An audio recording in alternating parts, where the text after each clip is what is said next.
What did you learn from last night's shootout?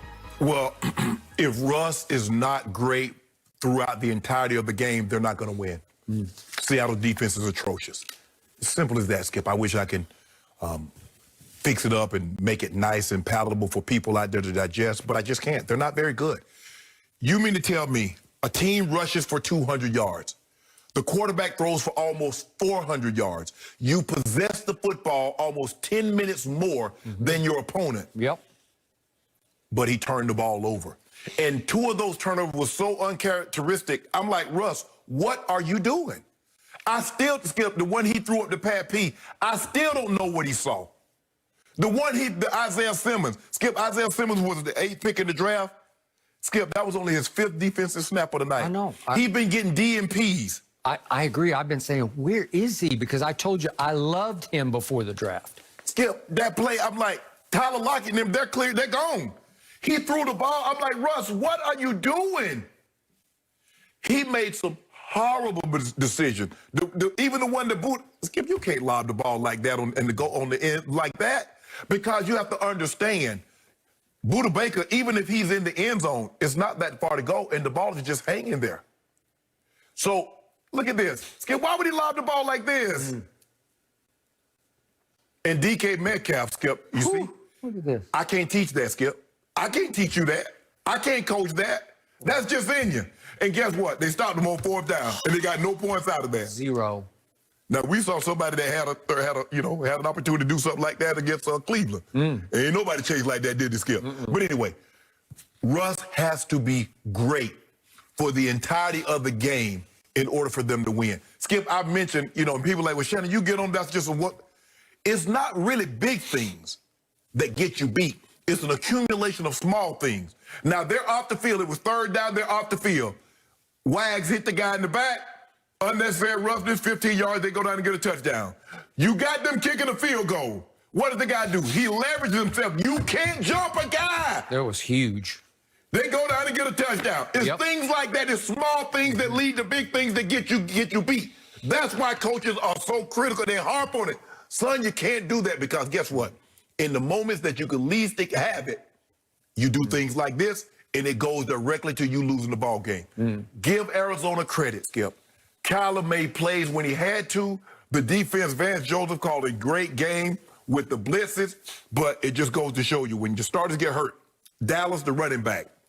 Now, I don't know what you do while you're in meetings, but I can assure you, your running back coach told you, you can't cut on a 7-step drop.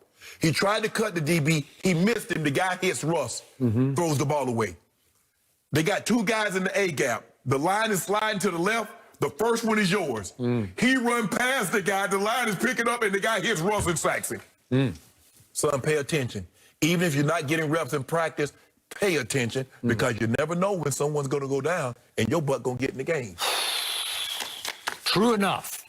So, my biggest takeaway from last night's game, which, by the way, was a joy to watch from start to finish, it was a great shootout between 2 gifted quarterbacks, one who's becoming the other one. Almost a mirror. Yeah. It's like they're looking at each other in the mirror. That is correct.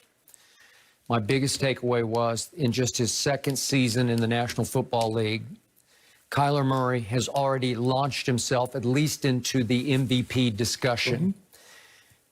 I told you before the year started, I'm picking Arizona to be a wild card team, because I thought Kyler could take that Mahomes leap in the 2nd season that Mahomes took under Andy Reid, obviously, in Kansas City. And Lamar, that's a good one. And I believe he is taking that leap. What I love about Kyler Murray it has been that he won in high school. He went 42-0 and won 3 Texas state championships. Not easy to do. He was a winner in college at Oklahoma, in which he lifted that team into the national semifinal against St. Nick's defense, Nick Saban, Alabama, and put up 417 combined yards on them without his best receiver, Hollywood Brown, in that game. And last year as a rookie, twice against San Francisco and twice against Seattle, he played his best football. It just showed you he rises and he shines against the best teams. And they beat Seattle late in the year last year at Seattle. And don't think he went into this game underconfident, because he was very confident from the start. And yet, to your point, DK Metcalf has to be pound for pound the fastest man in the league. And I'm talking about pound for pound because I think he weighs like 240 to be able to run like that. We have never seen that before, right? He's basically, he's Calvin Johnson. Yeah. That's what he is. He's Calvin. They're about the same size. I think they're about the same height, weigh the same. I think Calvin weighed 238 coming out. I think Metcalf is 240. Possible he's a touch faster than Calvin? Close. Yeah, it's close. Okay. I think they both ran like 4.37. Is he Ruggs? Because Ruggs is so much smaller? Probably not. No. He couldn't beat Ruggs for 40 yards. Yeah, no. But the effort that is required there, the desire, the want to, the guts to just say, I will not give this up. You want to talk about a chase down? That's a chase down. And Buda Baker, it's not like Buda Baker's a defensive lineman, Skip. He can run. He can run. He's pretty fast. Yeah. This guy is very fast. But you know what, Skip? We probably need to throw Buda Baker name into that Defensive Player of the Year. I would agree with that. I am with you. Yet, to your point, not only does he chase him down and stop him, but they go 4 downs and can't get it in the end zone. And usually when that happens, you're probably going to lose. Yes. And usually when your kicker, Zane Gonzalez, misses the winning field goal in overtime, usually you're going to lose Skip, the game. But why would you kick it on second down with 2.5 minutes to go? I don't have any problem with that. Just go ahead and do it. Like, get it over. Really? Yeah, because that's a Jimmy Johnson special. I learned that under Jimmy.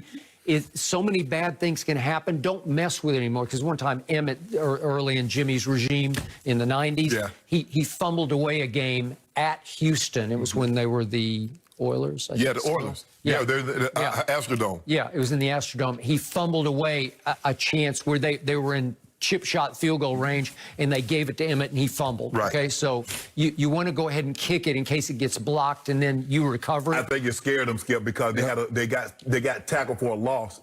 They lost 5 yards. They lost 5 yards. I think it's scared. Done. We're done. Yeah. Let's do it. But then they called timeout because the clock was down, so you didn't get the field goal team on the field. Right. And he goes ahead and kicks it and makes it, and then he's got to kick it again. Right. And I disagree with that whole premise that sometimes they like a warm-up. Well, he didn't need a warm-up because he just duck hooks the next that was the thing. All you had to do, it's like they overcompensate. All you had to do is just go through the same motion you just did. He didn't kick it the same way. It's like, bruh, it's like soon as it left your body, like, you hooked this one. Yeah, okay. So he got a reprieve. He got a second shot, and he made it. And he got the reprieve because of Isaiah Simmons. Yes. Every time I watched Clemson last year, he just leaped off my screen. So help me out. I don't know what they're doing. I don't know what he's not doing, if he just doesn't grasp the scheme or whatever. But there's some reason they have not been playing him. He was a huge reason I picked them to win a wild card. Because I thought he would be all over the field the way he was at Clemson, unless you told me he couldn't find a position. But that was classic. That's him. That's what he made last night. The play that he made in Clemson that got him. I think he was the Buckus Award winner last year. That's what got him that award, was making plays like that. It was basically a zone blitz because he just backed out from the line of scrimmage. And how Russ didn't see it, I still don't know what Russ saw, Skip. Isaiah Simmons is rangy. Yes. Because he's about 6. He's like about 6'4", 6'5". He's in 6'4" range. Yeah. And he can fly. And so he is retreating, and Russ just didn't get it up over the top, and that was ball game. Even if he got it over the top, look at the guys. They got it back to him. Who is he throwing it to? If he gets it over, the safety is coming, and he's going to pick it. Yep. Because nobody's looking. Nobody's looking. Nope. Whew. And then, to Kyler's credit, he goes ahead and makes a couple of plays that gets them back in field goal range. They had a situation where they run the jailbreak screen, and DK Metcalf is out the house. And he got a holding. More guys. And he held, too. He held. Yep. Skip. They teach you when you're in the open field like that, do what Tyler Lockett did. You see Tyler Lockett throw? He cut Peterson. That's what you do. Because, Skip, all you want to do is make him get his hands down. If you get him off his feet, fine. But just get his hands down. That's too long for you to try to hold in an open field. Because he sees the ball. You don't see which way he's going. So when he starts to go, your instinct is to pull in. That cost them the game because that was the game. That was the game. Yep. That's why open field, throw. So for me, Kyler was a winner in high school, a winner in college, and I believe he's going to be a big winner in pro football. Here he comes. The biggest offseason move next to Brady was DeAndre Hopkins. It's a big one. It's huge. It wrecked one team and made the other team. Yep. Yep, I agree. And we got to give Cliff Kingsbury some of the credit right now, too. Yeah. I mean, this is a big turnaround for that team. Guys, how do you explain Cam getting benched in the Patriots' loss yesterday? Michael Vick will join us and break it down next.